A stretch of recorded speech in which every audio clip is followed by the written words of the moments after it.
membantu pasien memindahkan posisi dari tempat tidur ke kursi roda.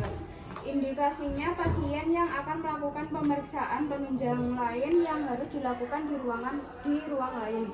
Kontraindikasi, pasien dengan penurunan kesadaran yang parah disarankan untuk memakai tempat tidur ketika pasien harus dibawa ke ruangan lain.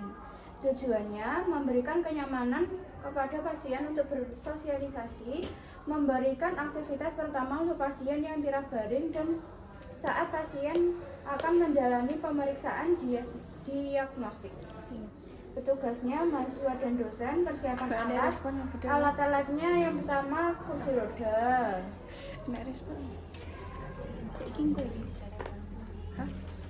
Yang kedua sarung tangan bila perlu.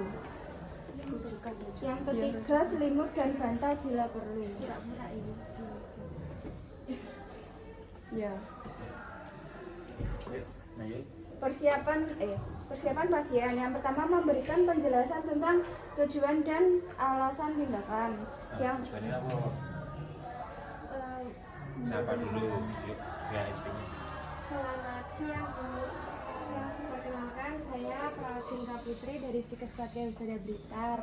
Kalau saya boleh tahu ibunya namanya siapa ya? Cindy. Permisi Bu, saya periksa gelarnya dulu ya. Oh iya benar. Kalau gitu di sini saya mau melakukan tindakan apa sini? Memindahkan ibu dari tempat tidur ke kursi roda yang bertujuan untuk memberikan kenyamanan, untuk bersosialisasi. Nah, biasanya untuk kalau di rumah sakit memindahkan pasien dari tempat tidur ke kursi roda itu tujuannya untuk pemeriksaan diagnostik yang lain, misalkan perlu dilakukan CT scan atau ronsen di ruang yang berbeda. Itu kita memobilisasinya dengan menggunakan kursi roda. Pastinya bisa. Oke, lanjut. Yang kedua, pasien disiapkan dengan keadaan posisi 45 derajat terhadap tempat tidur. Bisa nggak diekstensikan bednya? Enggak.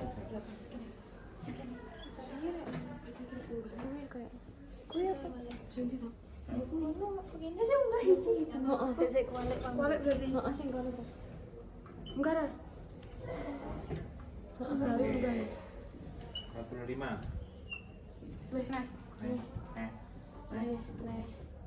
Terus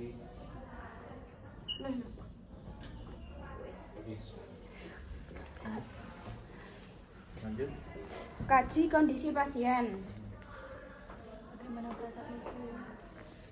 Bagaimana Bu? Apakah sudah nyaman? Pusing nggak? Biasanya kalau orang dengan kondisi berbaring bed rest lama itu dia akan mengalami hipotensi postural. Hipotensi postural itu pernah kalian waktu bangun tidur merem-merem ngantuk pusing. Nah, itu adalah hipotensi postural. Nah, kita sesuaikan dulu dengan 45 dulu. Pusing enggak?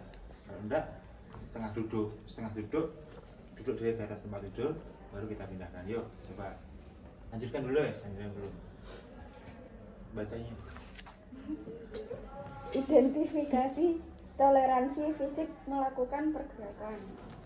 Oke, bisa duduk sendiri, Bu? Bisa duduk sendiri Bu. Duduk di tempat tidur, duduk. Oke. Nah, Monitor kan dari toleransi nih. Misalkan nggak bisa, coba dibantu tuh semampu apa. Misalkan kita dudukkan, terus untuk menahan dia nggak bisa menahan. Berarti dia memiliki toleransi yang buruk terhadap dirinya sendiri. Next. monitor kondisi umum selama melakukan mobilisasi. Oke. Persiapan lingkungan di sekitar pasien dirapikan dan tutup tirai. Prosedur pelaksanaan yang pertama, tahap prainteraksi. Yang pertama, mengkaji kondisi pasien. Yang kedua, mencuci tangan. Yang ketiga, menyiapkan alat. Terus tahap orientasi, memberikan salam kepada pasien dan sapa nama pasien. Menjelaskan tujuan dan prosedur tindakan pada klien, menanyakan persetujuan dan kesiapan klien sebelum kegiatan dilakukan. Lanjut, Pak. Tahap kerja yang pertama, menaikkan tempat tidur sehingga Dari mana? Yuk, terus ayo lanjutkan tempat tidur. sehingga sedikit lebih tinggi dari kursi roda. Bantu pasien untuk mendapatkan posisi duduk di sisi tempat tidur. Atur kursi roda dalam sudut 45 derajat ke arah tempat tidur. Oke. Didudukkan di tepi tempat tidur. Kalau seperti ini, nah tanya ke pasiennya, bisa nggak kaki menurunkan kakinya? Bisa menurunkan kakinya, Bu. Oke. Nggak bisa? Iya. Dibantu. Bantu cuma tarik kaki ini nih. Ini diserongkan. Ya, coba anggapnya nggak bisa. Permisi ya, Bu. Kaki. Dua-duanya ya, Pak? Dua-duanya. Jadi yang ini kamu angkat orangnya nggak ngeblak. Nah, posisinya sorry 45. Ini yang kunci nih, Kak. Nah, ya. 45 tergantung kamu enak. Ini nanti dibawa ke sini, atau ini dibawa ke sini. Yang penting 45. Ini 45. Iya. Kalau ini kan 90 depannya nih. Iya. Atau di sini posisinya. Pokoknya miring gitu ya, Pak. Enak mana? Karena dari sini. Oke, kalau kok terserah kondisional. Oke, Pastikan rem dari kursi terkunci. pastikan dulu. Pulang. Wes. Pastikan pasien menggunakan alas kaki yang stabil dan tidak licin. Oke. Kaki yang lebih kuat ditempatkan lebih di depan sebagai tumpuan. Untuk Kanan. perawat. Ya, kamu tumpuan kakimu kanan atau kiri?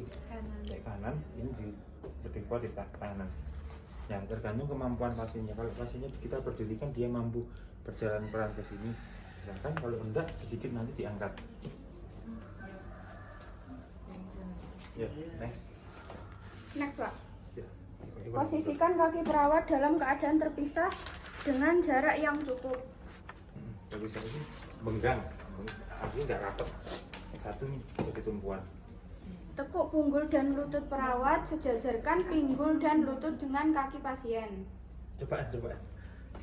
Gimana, Pak? Ya, kita tumpuan di depan. Rodok ditekuk ke bawah, pinggul sesuai dengan pinggirnya pasien. Terus next. Angkat pasien dari posisi duduk ke berdiri pada hitungan ketiga. Jadi tergantung pasiennya ya. Iki pegang ya pasiennya. Yuk, satu. Saya bantu ya, Bu. Berdiri dulu. Dua, Dua, tiga. Oke. Kalau bisa dibantu jalan-jalan, kalau enggak diserongkan. Ini. Bisa geser. Bantu ya, Bu. Yes. Iya, ayo. Pinggul dan panggul diluruskan sementara lututnya nggak difleksikan sedikit. Pasien diminta untuk mendorong dengan menggunakan tangan jika memungkinkan. Pertahankan stabilitas pada kaki pasien yang mengalami paralisis dengan lutut perawat. Geser kaki menjauh dari kursi. Instruksikan pasien untuk menggunakan lengan kursi untuk menyokong dirinya pada kursi. Fleksikan panggul dan lutut ketika menurunkan posisi tubuh pasien pada kursi. Kaji kesejajaran tubuh klien pada posisi duduk. Stabilitaskan kaki dengan selimut atau bantal. Beri pujian akan kemajuan dan usaha klien selama pemindahan. Fasilitasi aktivitas mobilisasi dengan alat bantu. Libatkan keluarga untuk membantu pasien dalam meningkatkan pergerakan. Terminasinya juga, Pak. Ya, jadi artinya dalam memindahkan pasien ini yang penting penolong tidak lebih kecil daripada pasien. Yang kedua, aku pernah mengajarkan tentang biomekanika. Bagaimana kita menghindari cedera ketika kita memberikan pertolongan pada pasien. Nah, gunanya didudukkan